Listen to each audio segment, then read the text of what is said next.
The chair's back there. All right, so we got some new stuff going on. The rebirth of Hustlers Kung Fu. The link's below, and I got 2 courses for sale, and there's like 4 videos on the channel, so be sure to watch everything. Go below, hit the new Hustlers Kung Fu.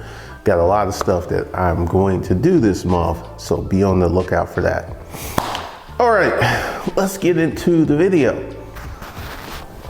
Yesterday, even though I have moved out, I am still on the email list. And I got this email that someone had been arrested at the apartment complex. And this isn't the first time, it's not the second time, it's not the third time, it's not even the 4th time that someone has been arrested at the apartment complex. Essentially, this is the story. There was a guy who escaped prison. They've been out of prison for, I think, about a month and a half. And let's just go ahead and say he had to know someone. And I'm gonna break down why he had to know someone for him to be at the building. I don't have any of the details because I didn't go that far, but let me go ahead and explain to you the situation at the Huntley, where I used to live. First of all, you cannot just walk in the building. Seriously, you gotta use your key fob to get into the front entrance. And you can get into the front entrance and you can get on the elevator and you could go on the parking deck and take the elevator to the 1st floor. That's as far as you can get. And there are some residences on the 1st floor, but typically there have been no break-ins in the building because it's so hard, because unless you actually have a key fob, you cannot get in. This is just some weird stuff, because when I first moved in, the key fob would let you get to your floor. Then something happened where essentially your key fob will let you get to any floor. And then something else happened. And essentially they got it worked out where if you got on the elevator, you had your key fob, you had to put your fob up to the elevator, it will let you off at your floor, right? And one of the things that really got interesting with the elevators is there was problems with the elevators, a lot of problems with the elevators. So just to, long story short, it's very difficult to get in the building unless you are a resident. Now, I have no clue to how long this guy has been in the building. I have no clue to any of the details, but this is kind of one of my issues and one of the reasons that I got out of the building. One of my issues is that area attracts a certain type of person. Whether they have the money to live there or not, it just attracts a certain type of person, because I was consistently seeing, let's call it that kind of person in the elevators, on the properties. And when I first moved in, I wasn't seeing that. And this is one of the things that's happened. And this has happened to me 2 times when I lived in apartments. Once the management changes, everything changes. Essentially, there just wasn't as much riffraff, so to speak, as there is now. And one of the things that I consistently see, I remember one day I was out on the balcony and I was looking over the balcony, cops roll around. Next thing you know, I see 2 people get arrested. I actually see this. And this is a common event in the area, unless you live in a condominium. I didn't live in a condominium. I lived in an apartment. Condominiums, you have limited residents. They have to buy the residents, so there's not as many places. And at one point, I looked at moving to a condominium, but the deal was kind of dicey, and me and the real estate agent, we didn't like it. So I backed out. But one of the things you will see is a dramatic increase in crime. I put up a video talking about, I got a new credit card and the bank wanted to see my pay stubs and they wanted to see my bank account. Why is that? Another news story this morning. There was a guy who worked at Enterprise Car Rental.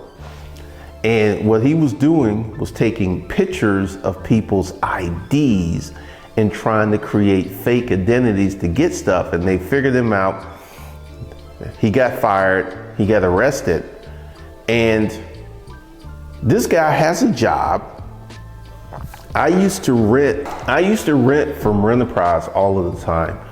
I was renting there, because I went through several stages where I got to pretty much know the Enterprise food chain, or, because if you work at Enterprise and you get to become like a department manager, this guy was making like 50, 60,000 when I was in the storage auction business. So there's no telling what they're making. So this guy was working at Enterprise and he had an opportunity for higher investment, but he chose crime. This is going to be common. I will be doing more videos on people who are choosing to do crime because this is becoming a very, very big problem. When I had the car rental business and I got that call from the Sandy Springs police that they were not going to investigate any more of my stolen cars. This was 2 years ago, which is to tell you that the criminal activity has gotten much, much worse, and it was already bad back then. And this is one of the things that I consistently see happening at this place.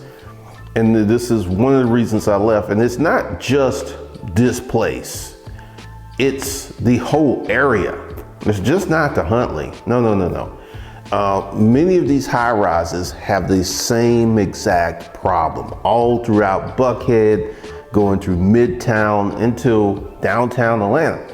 They all have similar issues, except Midtown was very different. I looked at Midtown.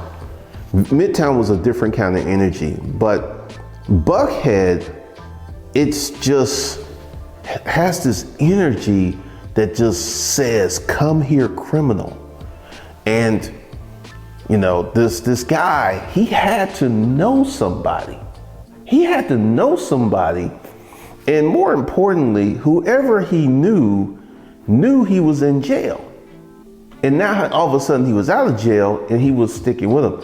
I posted this in the comment section and people was talking about, more than likely it was a female that let him stay with her. I don't know, I don't have those details, but it kind of makes sense. It kind of makes sense because one of the things that I consistently see, and when I was getting out of there and I was going in, the residency count for the Huntley is going down.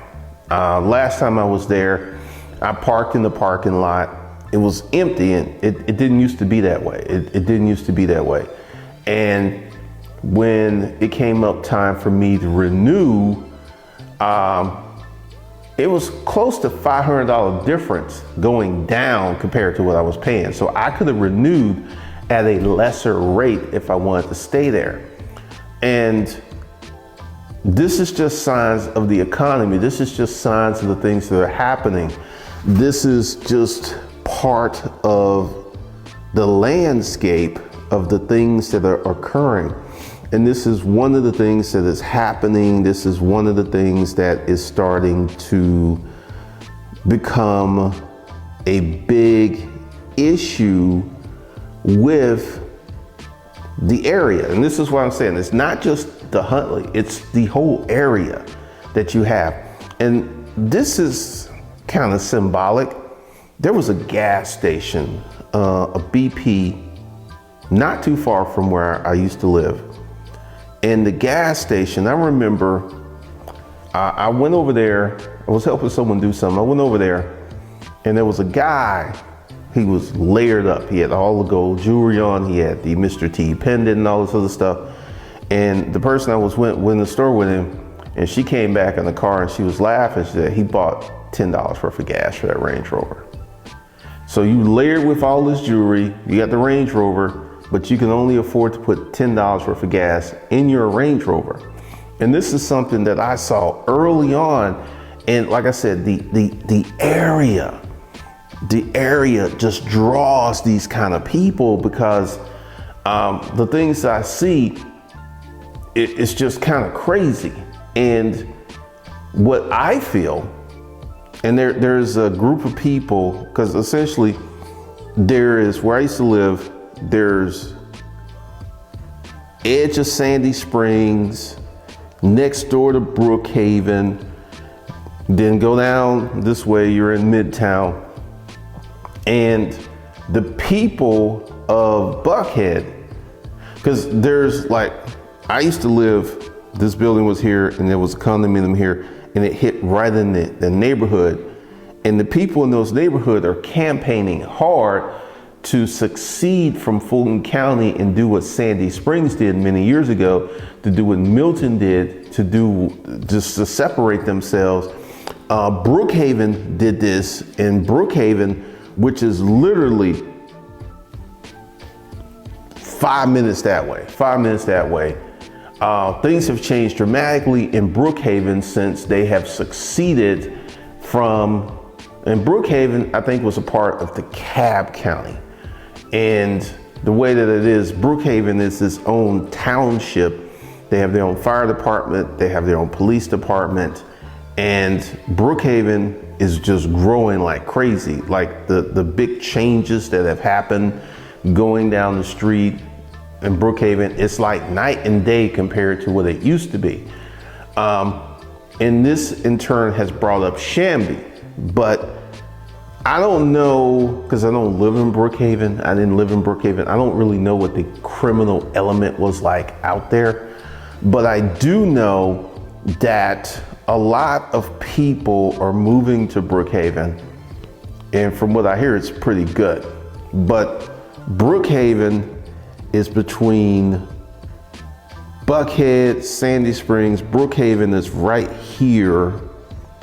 And then Brookhaven, after Brookhaven, there's Shamley, there's Doraville, and then I think that was called Tucker.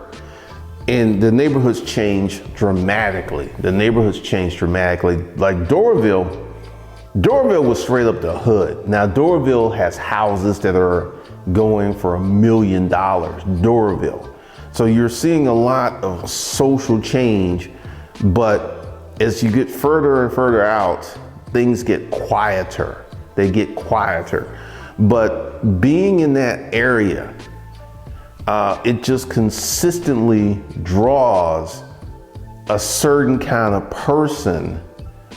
And once again, I remember I was on the balcony and there was someone out there, and there was like a Ferrari, 2 McLarens, and a Corvette, and a bunch of guys just hanging out by their cars, having a conversation. Someone in the Corvette did some kind of deal, because I can literally see him counting the cash. And this was happening in front of the building. This was a normal routine for the front of the building. And this is just, I've consistently seen that kind of person doing things and being part of the situation that is just kind of crazy. But am I surprised this happened? Nope. Not even surprised. And once again, this is stuff that we know. This is stuff that we know about. This is not stuff that we do not know about. This is stuff that we actually know about. So if you could think about all of the stuff that's going on that we don't know about, the people who haven't been arrested, the people who haven't been caught, I feel that that is a very, very different story. Because one of the things I noticed about living there, and I didn't have a traditional job, so I'm not trying to talk any smack about people who don't have traditional jobs, But a lot of the people in that building did not have normal work schedules. Not a lot of them. And I have no clue. And one of the things that was happening is when I moved in, there was a lady that lived right across from me. She was super cool. She had she played the piano, and the floor literally flip-flopped. A lot. She was there. There was another lady down the end of the hall. There was another guy, and essentially, a lot of the people who had normal jobs, people who got up and were on the elevator in the morning, they were moving out. This lady, she bought a condo, so that's why she moved out. But typically, I am not surprised because that energy just draws the disinfected. It's kind of crazy what happens with the energy. It just is. It's crazy. It's just crazy, but not shocked because this activity has been increasing my second year there. It's just been dramatically increasing. It's just been getting more and more of that type of behavior, that type of activity. It's just been more and more of that type of stuff. And one of the things that is happening is I feel that the people of Buckhead, because there's a group of people who live in Buckhead, like I said, there's a neighborhood like right on the edge. They're gonna work very hard to get Buckhead succeeded from Fulton County, create their own fire department, create their own police department. And essentially the city of Atlanta comes up to, there's a Chase Bank on Roswell Road, and a little bit after Chase Bank, that's where the city of Atlanta stops. So, and I also saw a police officer in the neighborhood because like the building's here and there's a neighborhood like right here, and he was deep in that neighborhood. So we will see in parts of Sandy Springs by Chastain Park, half of that park is in the city of Atlanta and half of that park is in Sandy Springs. And there's a lot of different conversations. When Keisha was the mayor, there used to be all types of conversations, and these were well-to-do people. So what we're going to see is a dramatic uptick in crime. We're just going to see more of it. But I just did this just to illustrate what was happening where I used to live and how it's getting worse. How it's getting much, much worse. All right, so we got a lot of stuff we're going to get into. So be on the lookout for that. I've got a lot of things that I'm getting ready to talk about, a lot of things I'm going to get into. So stay tuned to that.